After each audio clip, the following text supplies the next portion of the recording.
On December 18th at 23:59, a 6.2 magnitude earthquake struck Jishishan County, Gansu Province.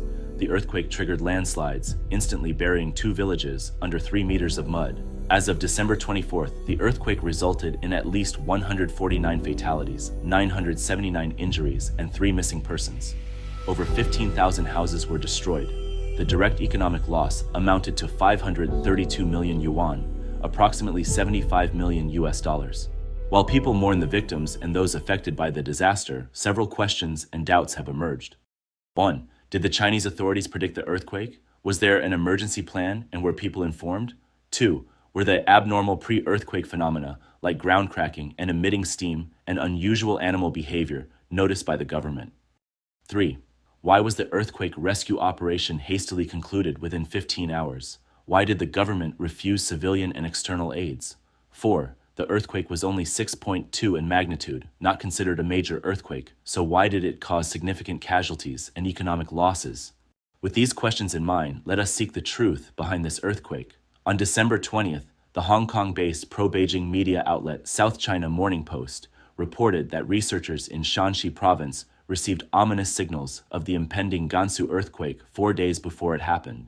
The article stated that these researchers developed a breakthrough technology that enabled them to successfully predict every global earthquake of 7.0 magnitude or higher in the past decade. They used high-precision equipment to monitor the Earth's gravitational field for anomalies, which are precursors to an impending earthquake. The report mentioned on Friday morning, researchers received a text alert about abnormal sensor readings and only then realized an earthquake was imminent. Subsequently, the research team discussed the potential location of the earthquake. Please note, Friday morning refers to December 15th. This means that Chinese researchers had accurately predicted an impending major earthquake in Gansu 4 days before it happened, although they could not pinpoint its exact location. The report conveyed that the research team had calculated a high probability of an earthquake occurring within 3 to 5 days of detecting the abnormal data. Furthermore, Zhang Maosheng, a professor at Xi'an Jiaotong University, stated, based on the observed data peak intensity, they could also predict the earthquake's magnitude to be around 6.27. Liu Huacheng, a professor at Northwestern Polytechnical University, also mentioned that 4 days before the Gansu earthquake, sensors in 4 different locations around Shanxi recorded abnormal gravitational wave readings almost simultaneously. He said, this indicated that they were propagated at the speed of light. It's easy to recognize that these are earthquake precursors, he said. The only uncertainty was the earthquake's location. Note that the professor said the abnormal gravitational wave data were recorded almost simultaneously, meaning there was a sequence. Based on the sequence of receiving abnormal gravitational wave data, the earthquake's location could be estimated. Combined with regional geological data and historical earthquake records, the epicenter's location could be roughly determined. The day after the earthquake signals, on December 19th, Chen Huizhong, a former researcher at the China Earthquake Administration's Institute of Earthquake Forecasting, stated in an interview that Gansu Province has always been an active seismic area, with 122 earthquakes of magnitude 5 or above occurring between 1996 and 2019. Jishishan County, being in an active seismic zone, is located on China's north-south seismic belt. Earthquake experts like Zhang Maosheng and Liu Huaqiang, who detected the gravitational wave anomalies, would undoubtedly be aware of Jishishan County's seismic activity. Commentator Li Muyang analyzed that the researchers must have reported their findings to their superiors, which is part of their duty. If they hadn't reported, they wouldn't be trying to clarify the facts through the South China Morning Post, evidently not willing to take the blame for the Chinese Communist Party. In other words, the authorities, aware of an imminent earthquake in Gansu, suppressed the information and did not inform the public. The claims of poor housing quality and shallow earthquake depth are mere excuses to exonerate the CCP. Li Muyang stated that if the authorities had informed the public to take shelter outdoors, the casualties from even a major and shallow earthquake would not have been as severe. This raises the question, is this another man-made disaster by the Chinese government? Before and after the Jishishan earthquake, citizens captured unusual phenomena. For instance, about 35 kilometers southeast of the epicenter in Ningxia County, in the earthquake's 6-degree zone, a mass gathering of crows was filmed, creating an ominous atmosphere. In Chinese culture, crows symbolize death as they are scavengers that feed on the carcasses of dead animals and humans, akin to harbingers of misfortune. Additionally, crows, being carrion animals with a keen sense of smell, can detect the unique scent emitted by dying creatures.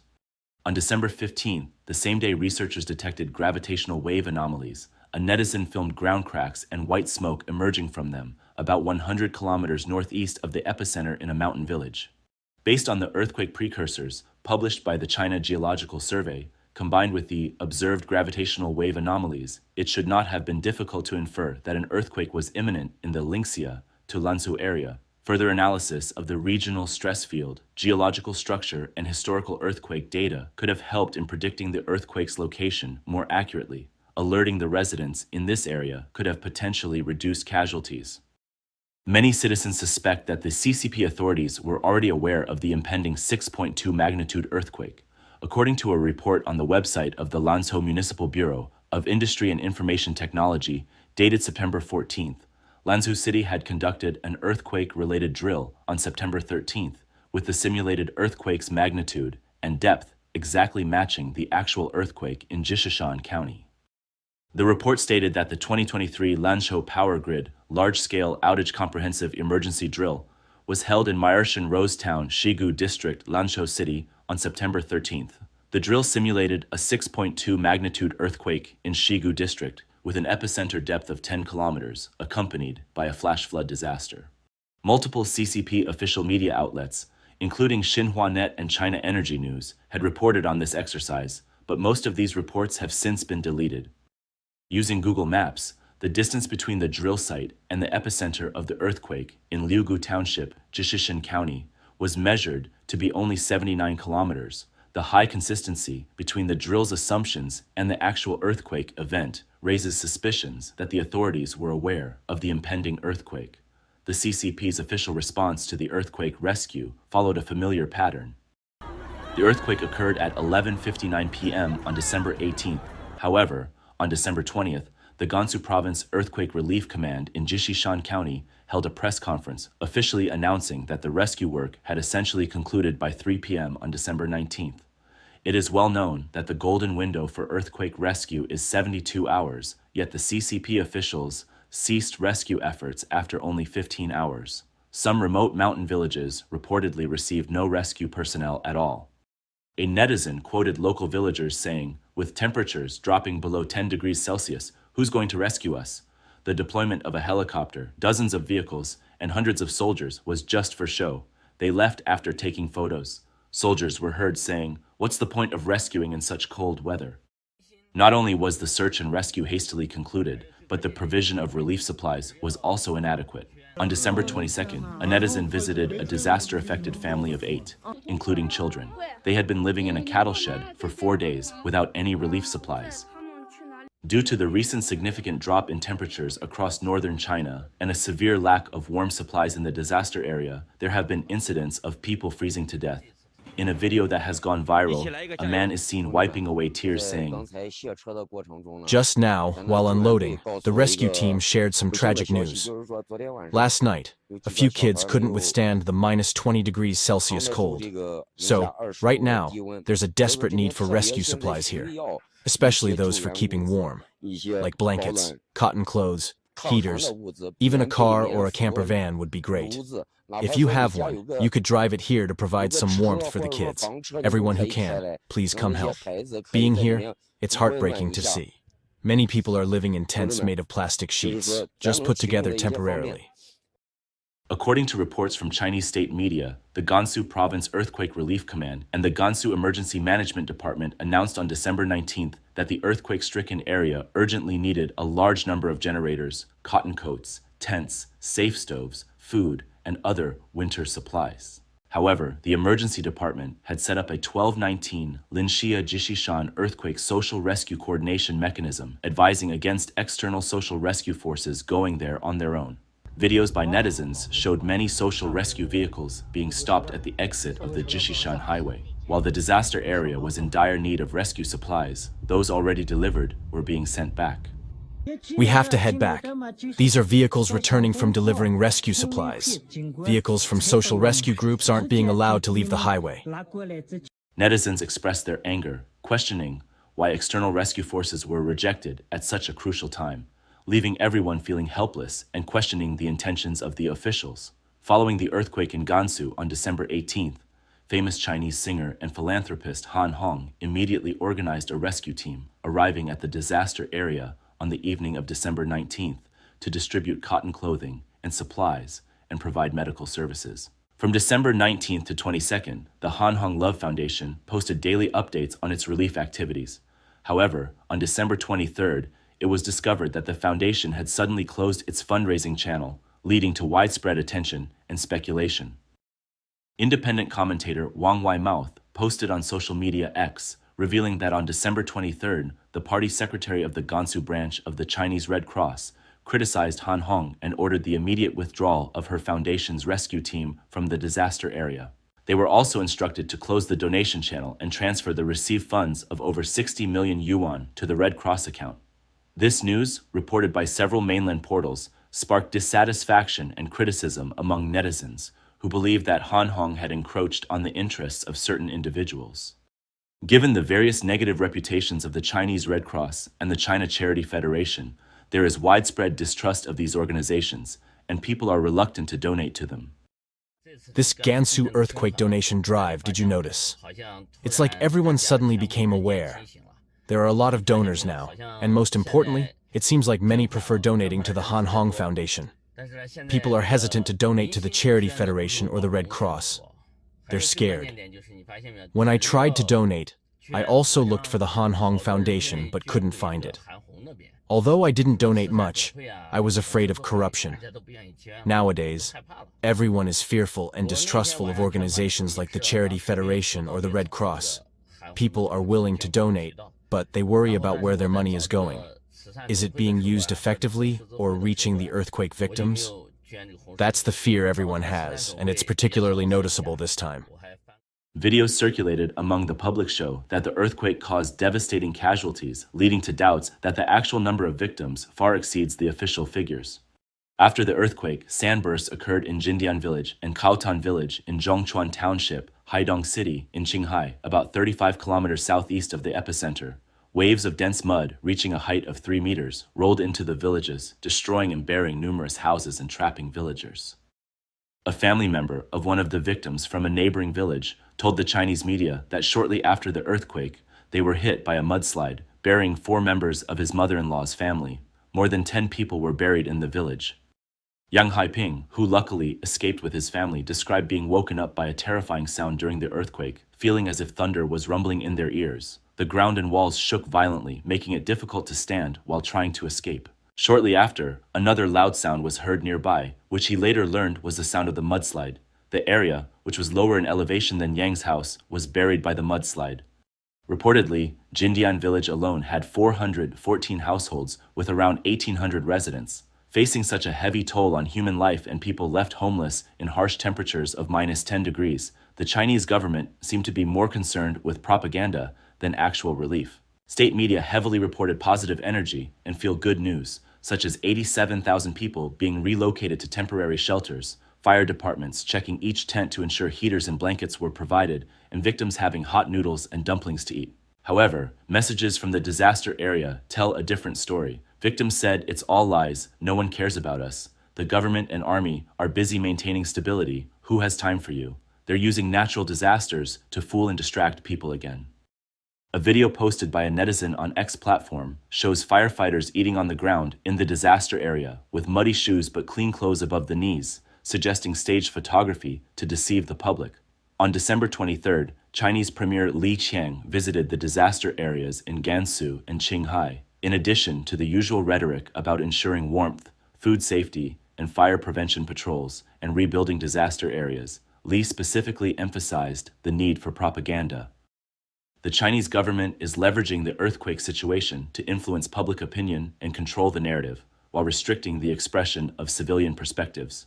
Official media heavily promoted the earthquake news to ensure internet search results on the topic came from official sources. Many online analyses of the earthquake have been deleted, especially those not from official sources.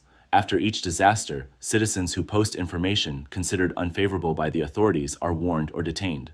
State media CCTV reported that by December 23rd, the Gansu Provincial Public Security Department's cybersecurity team had punished 11 netizens for spreading earthquake rumors and conducted re-education sessions for 105 people. 2 individuals were detained and fined for spreading so-called false alarms about aftershocks. The government's intention in releasing this information is twofold: to distort facts and suppress free speech, and to intimidate the public into silence.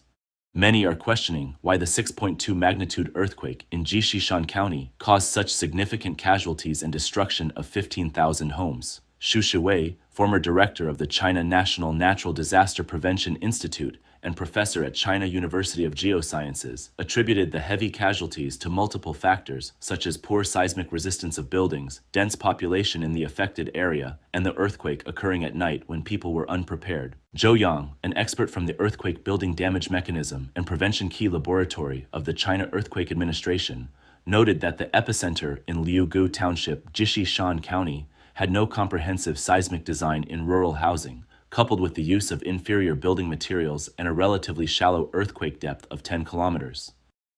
The collapsed buildings were mostly earthen or brickwood structures with weak connections between walls and wooden frames. According to the Building Seismic Design Code issued by the Chinese government, Jishishan County has a seismic fortification intensity of 7 degrees, but the severe damage to local homes indicates they did not meet this standard. Long-term neglect by local authorities is evident. Veteran media professional Kai-Shen Kun in the U.S. tweeted that the 6.2 magnitude earthquake's destruction and casualties far exceeded expectations, shattering the false facade of China's poverty alleviation. With 80% of Jishishan County's population earning less than 700 yuan per month, the claim of nationwide poverty alleviation and moderate prosperity in 2020 is a lie. The widespread collapse of buildings reveals the poor quality of civilian construction and the failure to meet seismic standards despite claims of increased earthquake resistance after the disastrous Wenchuan earthquake in 2008. Netizen Sydney Lehman commented, "No cement, no steel bars, just mud bricks, and rubble. Is this even a normal house?" The earthquake, potentially avoidable, resulted in significant loss of life due to the government's concealment of earthquake information, creating a man-made disaster. The Chinese government's handling of this earthquake mirrors its approach in previous disasters, such as the 2008 Wenchuan earthquake and the 1976 Tangshan earthquake, where accurate predictions were made but concealed for political reasons, leading to heavy casualties. On May 12, 2008, at 2:28 p.m., an 8.0 magnitude earthquake struck Wenchuan County in Sichuan Province, resulting in over 69,000 fatalities, 374,000 injuries, and 18,000 missing persons, and a direct economic loss of 845 billion yuan. Before the Wenchuan earthquake on May 12, 2008, the Sichuan Seismological Bureau received multiple warnings in April, which were reported to Chen Jianmin, then director of the China Earthquake Administration. Chen gave instructions to keep the information confidential to avoid affecting the Olympic torch relay and causing social panic. However, evidence suggests that the Chinese central government was aware of the earthquake prediction. A meeting of the CCP's Politburo was held to discuss whether to issue a warning. Out of the 9 Politburo members in attendance, only former Premier Wen Jiabao voted in favor. The final decision was made not to give the warning, citing the need to ensure the safety of the Olympic torch relay and social stability.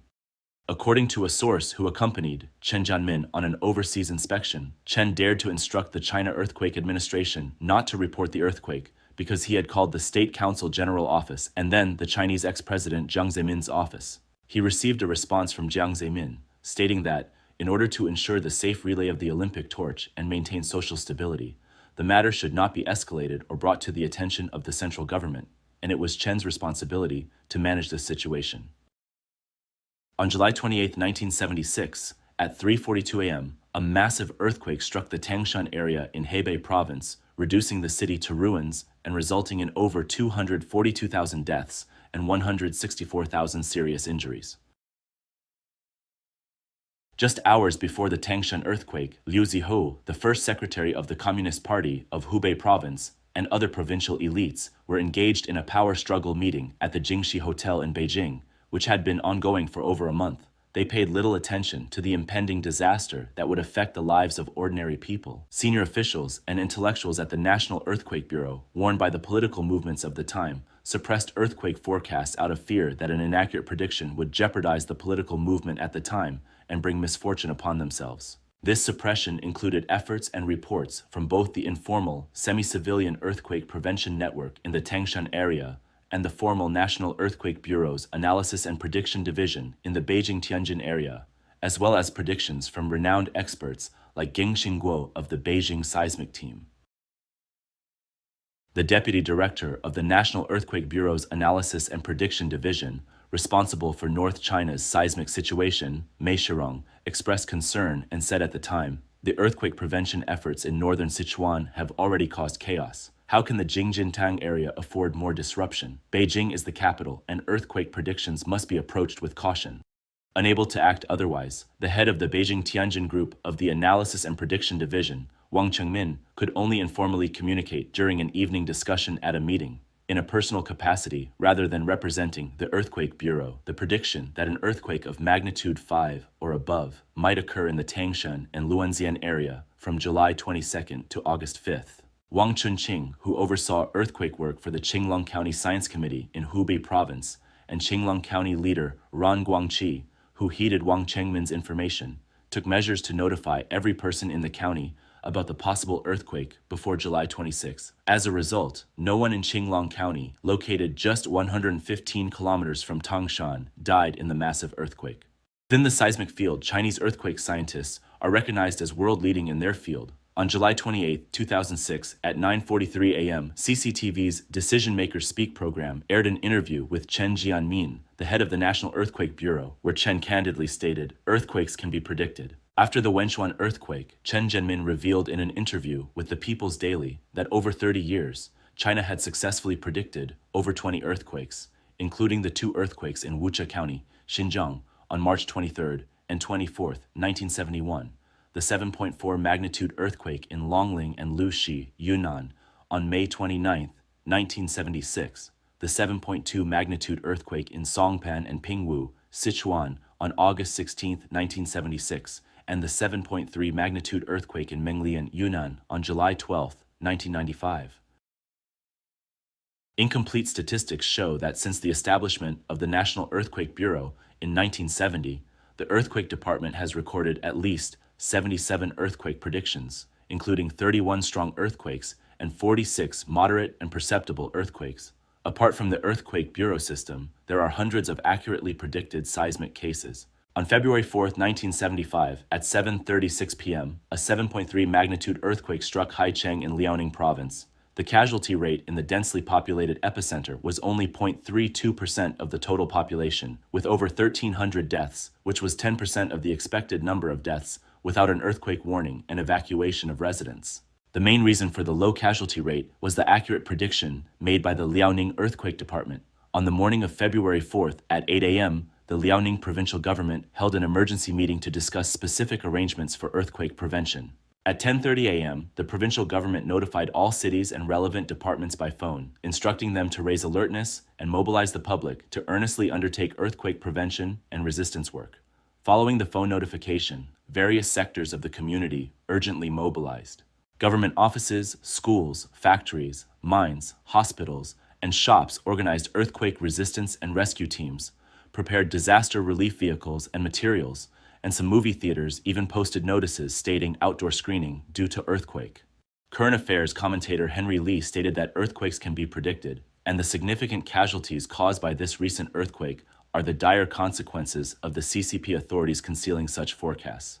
However, the CCP consistently labels such incidents as natural disasters, deliberately avoiding the discussion of man-made calamities. It cannot be ruled out that the CCP may use disaster relief as a pretext to promote its alleged greatness, righteousness, and the legitimacy of its governance, while simultaneously deflecting attention from domestic and diplomatic tensions that have been building in society. Witnessing the suffering of individuals in disaster-stricken regions, the pervasive monitoring of the populace through widespread surveillance cameras, and the CCP's rigorous crackdown on essential human rights such as freedom of expression and belief, it raises the question, aside from the so-called fellow travelers cultivated by the CCP, who merely perform for appearances, does anyone truly believe that the CCP sincerely prioritizes the welfare of its citizens? Recognizing the malevolent nature of the CCP and disintegrating it is essential to end its oppression of the Chinese people and eliminate its threat to international security.